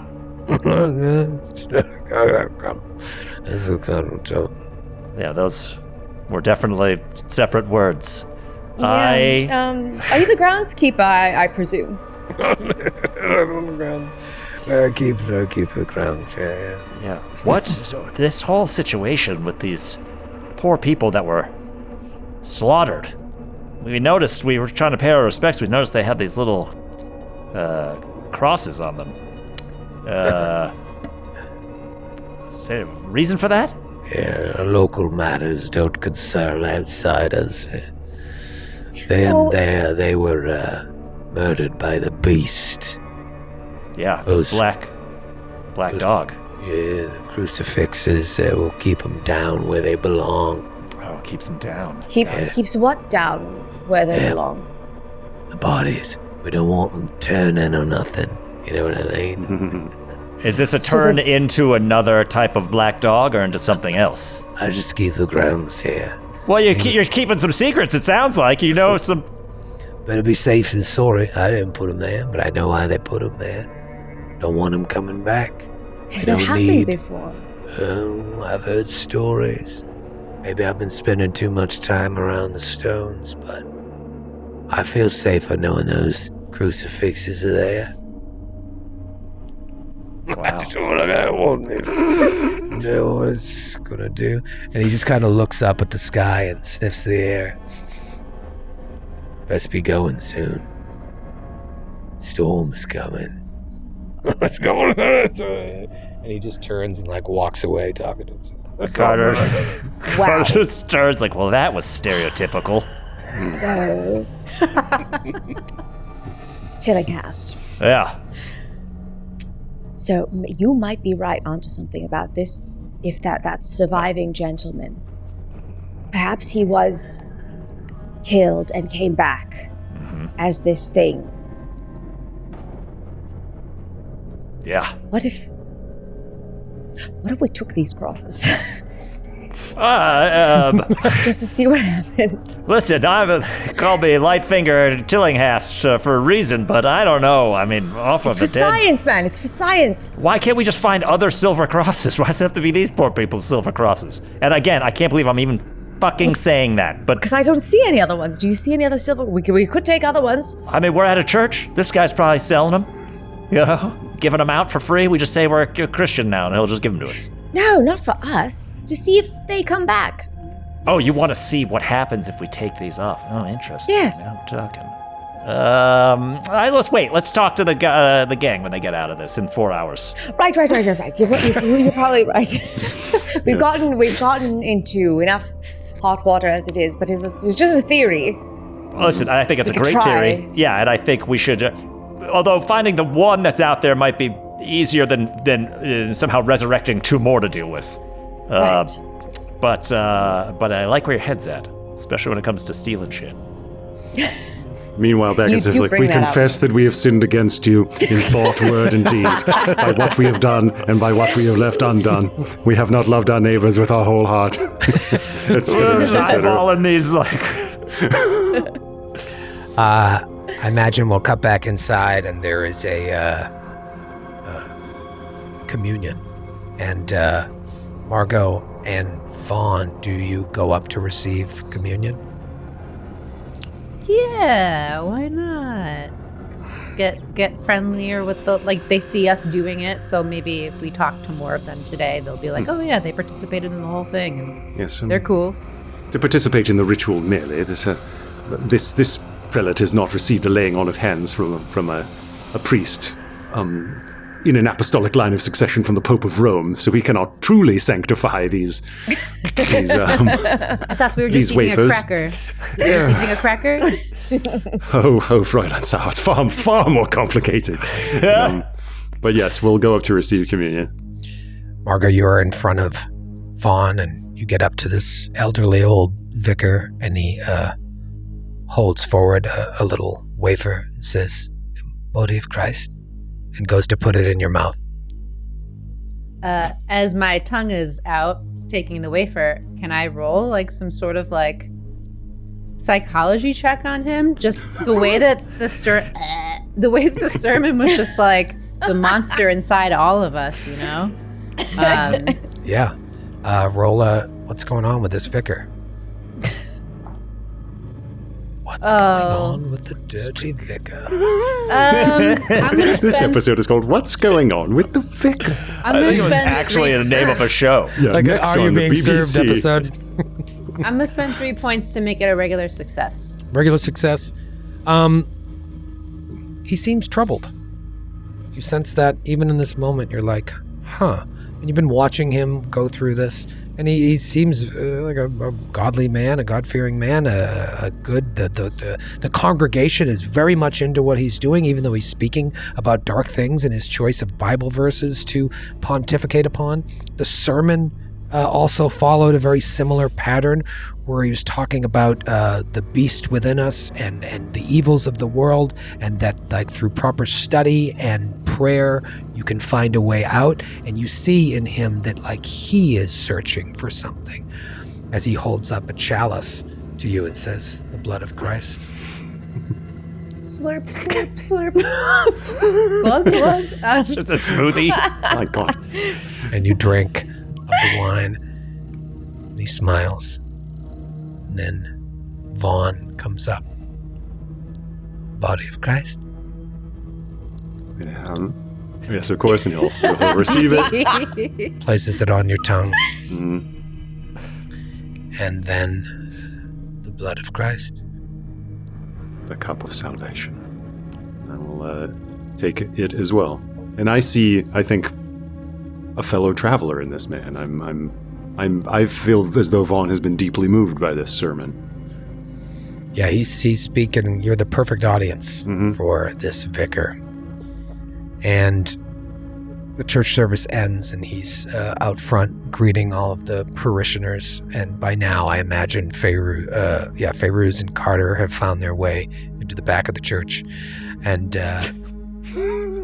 Breaking things. Rooting through shit. all of you, and maybe at some point, do you guys get in the receiving line? Yes. And he grasps your hand. "Thank you for visiting our humble church. I can tell you aren't from around here. What brings you to Les Ada?"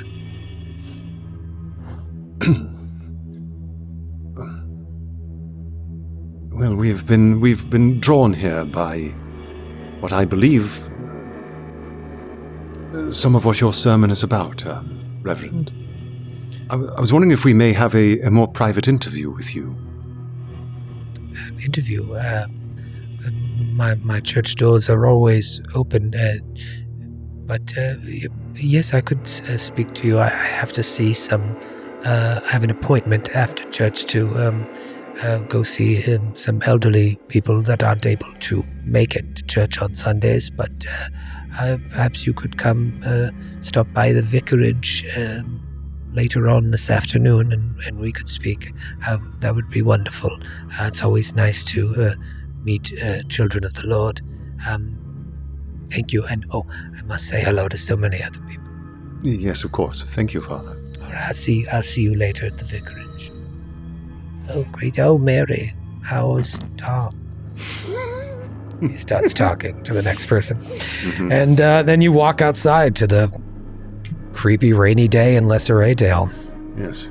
Collars up, and you see that woman that was crying, being comforted by a couple people, and then she just starts to walk off in the direction of her home.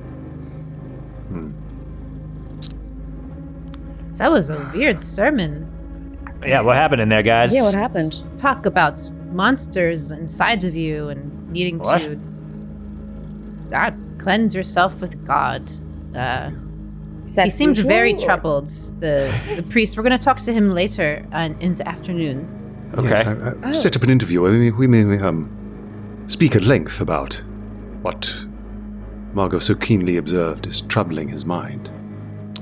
But he too alluded to the beasts of Scripture, but also seemed to intimate that there are beasts that dwell within us all, and beasts that walk abroad. This entire community, it seems, is, while reticent to admit it, is aware of a bestial element in its midst. Well, interesting that you should say that, because Tillinghast and I, as we were inspecting this graveyard just out back, two of the stones of the deceased had these silver crosses laid upon them, and the groundskeeper told us that this was because they were this a superstition to prevent them from rising back up, as it were. So this whole theory of these beasts. Oh my! Yeah. Tillinghast, you said that perhaps this man that is a survivor could be one of them. Yeah, first of all, this groundskeeper told us that we should probably leave and there was a storm coming and blah, blah, blah. But I say we ignore that. The thing is, my theory is, the guy short, who has suddenly conveniently disappeared, maybe he was the beast. Since his encounter, they haven't seen the beast. Do you think the town people are keeping him? Maybe? They could be That's keeping why him. Something's up. I want to go check out his Bill place. was not Perhaps. telling us where he was because Yeah. they're keeping him. Or they killed him. Who knows? Perhaps. Oh. You're too right. It may be that he's lurking away from them to prevent himself from being finished off, or something or perhaps they're keeping him. Yeah. Under So I close- say we break into What his if he's- house before we see this priest. Yes, I should very much like to see his house. It will be the one with the S-marked door. Yes, thankfully. This is a far-fetched, but what if this gentleman who has now have come back as this monster, what if people are being bussed in for that creature to now feed upon? Because we know about all of these suicides that have happened since the case of missing persons and such. Yes, it may be that they bring in outsiders to slake the unholy thirsts of the beast and to keep him from wreaking his vengeance upon the local populace. Precisely. And as soon as he says outsiders, he's kind of Vaughn is looking around at the four of us like, Oh, that's us. yes, Shit. yes. Yeah. As you're standing there just kind of chatting and catching up on everything, you do hear like a little bit of a commotion coming from across the street and down a couple houses. If you nosily kind of walk off in that direction, you just hear a man's voice say, like, "Church! I've no need for church anymore now that she's gone. Keep away from me with your church and your God. There is no God in my life anymore." Slam! Door slams shut, and an older woman just shakes her head and continues on her way. The unfortunate Mr. Perkins, I should think. Father of the woman. Yes. Let's kill him now. Do we want to go visit him first and then do a little breaking and entering this? It seems that in Mr. Perkins we may have a nonconformist among the citizenry who may be a little more forthcoming with matters of the heart. It's possible. Yeah. Or we S the P. You know what I mean? No, I don't know what you mean. Split the party. Yes. Why did I immediately think it was something sexual? Who I feel like doesn't? you're the one that first said that. You guys gonna S the P?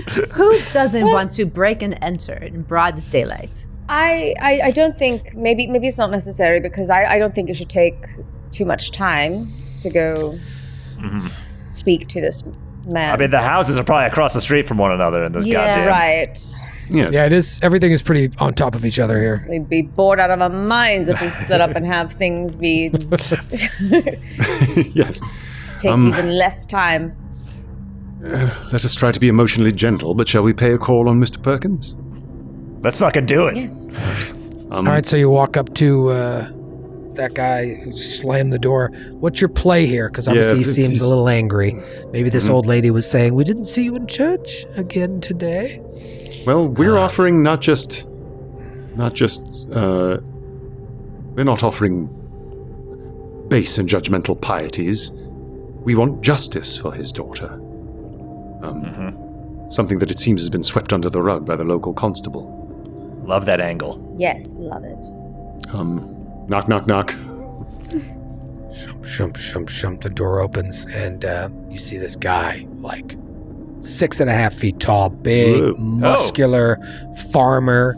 He's got like a farmer's tan, red, ruddy face, and just a very stern look.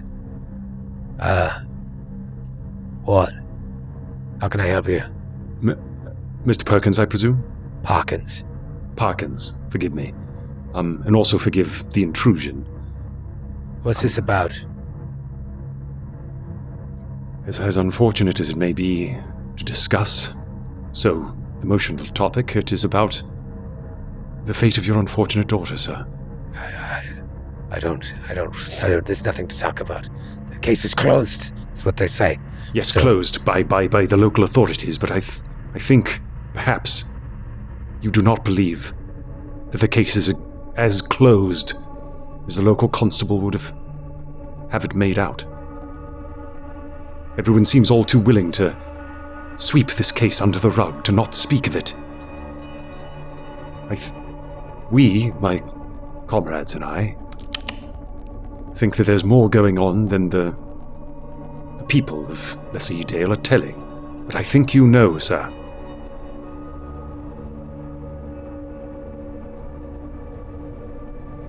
I'm not going to have you roll. That was such a good response. I'm just going to have him say, "Come in." And he just turns, leaves the door open, and walks into his house. Not unlike Miles Shipley's house. All the shades are down. There's no light in here. It's not a mess like the Shipleys, but that's what you immediately think of. It's just like dark and brooding, and clearly he's not like taking care of himself. There's like food plates stacked up in the living room, and he just kind of sits down at a smallish kitchen table meant for 3 people, where now only one place is being used, and he just like haphazardly motions for you to sit or whatever. Troy, as we're walking in, I'd love to take a peek back out and just see if anyone has noticed us going in. Yeah. Spot hid. All right. It's not my best. Nope. Man. The coast is clear. Everything's looking all right.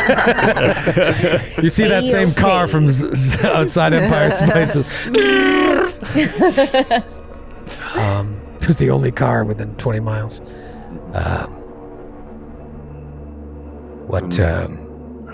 What information, if any, do you have? Or what do you want to know? We know that the local authorities slew a dog. A dog, yes. Yes, I'm sure they did. But not the dog that did this. I was,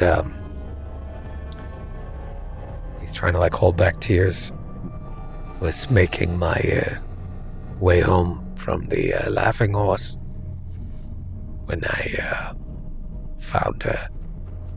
What was left of her, I should say. I didn't hear her screams. I wasn't there to protect her, to stop that monster from taking from me the only thing I had left in my life that made my life worth living. And I couldn't even hold her.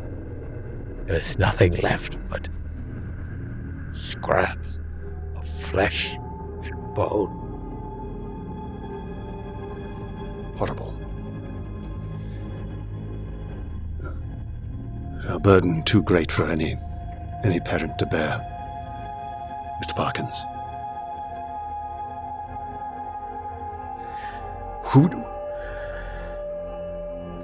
It seems as though the locals hesitate to speak of a more supernatural culprit. But I think perhaps that you believe that this legendary black dog may be to blame. What is it that the locals are so reluctant to speak of? He shakes his head.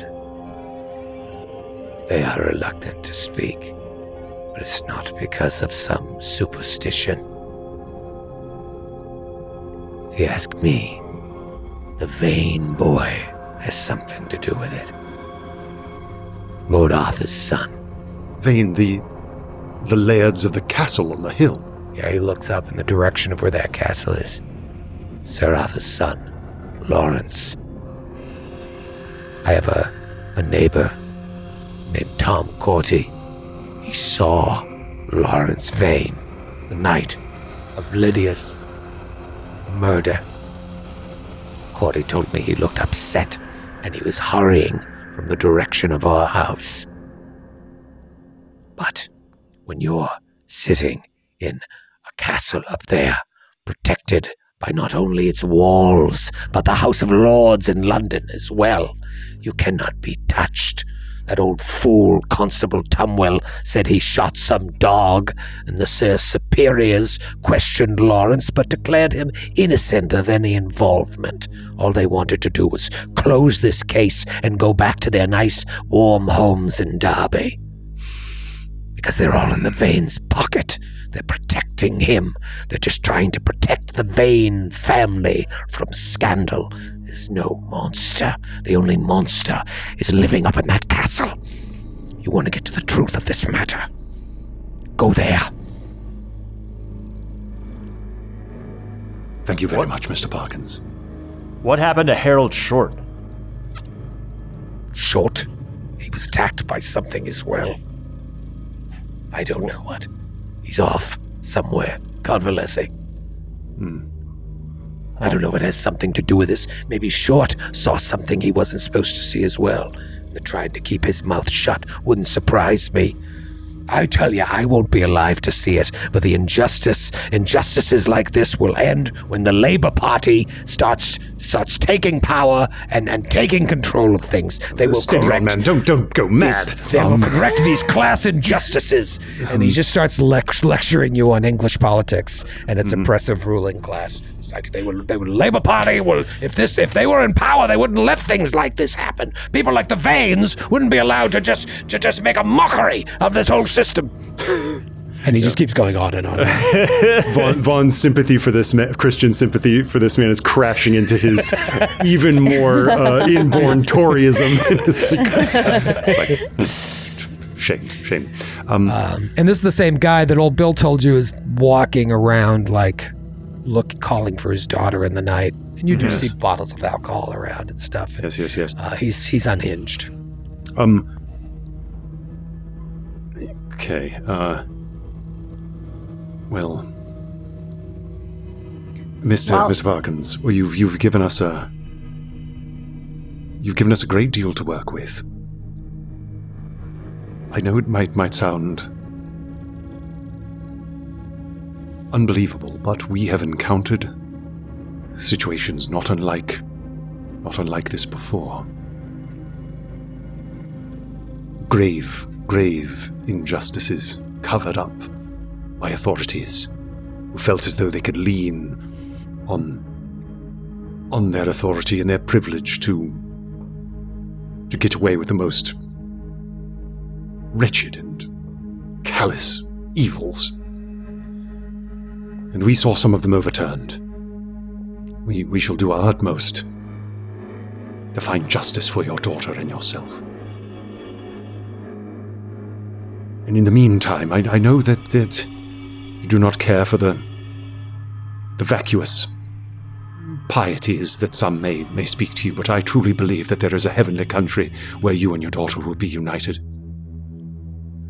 The state of death is not the natural state for us in God's creation. The dead shall rise again, and I've seen it with my own eyes. Well, if that's true, then I hope that I will be there soon. Because if I had any courage, I'd take my life and pray that there was something beyond this. I tell you this, there are monsters in this world, and they seek one thing, and one thing only. Power. Inexplicable power. You look to those who seek power, and you'll find the real monsters. Please, just go. Good luck correcting these injustices. Just go. Okay. We'll leave him in peace, I guess. I said go! Okay. Yells. Thank you for your time. And you leave.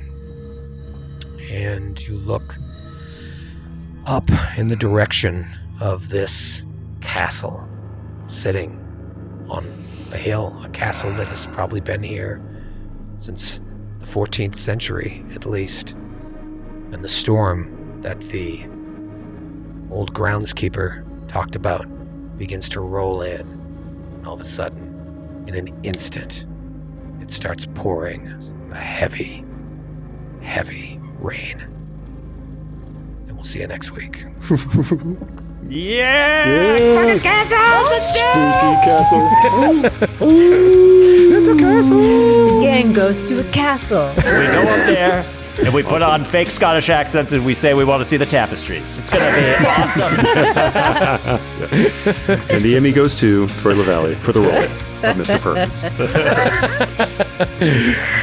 Oh, baby.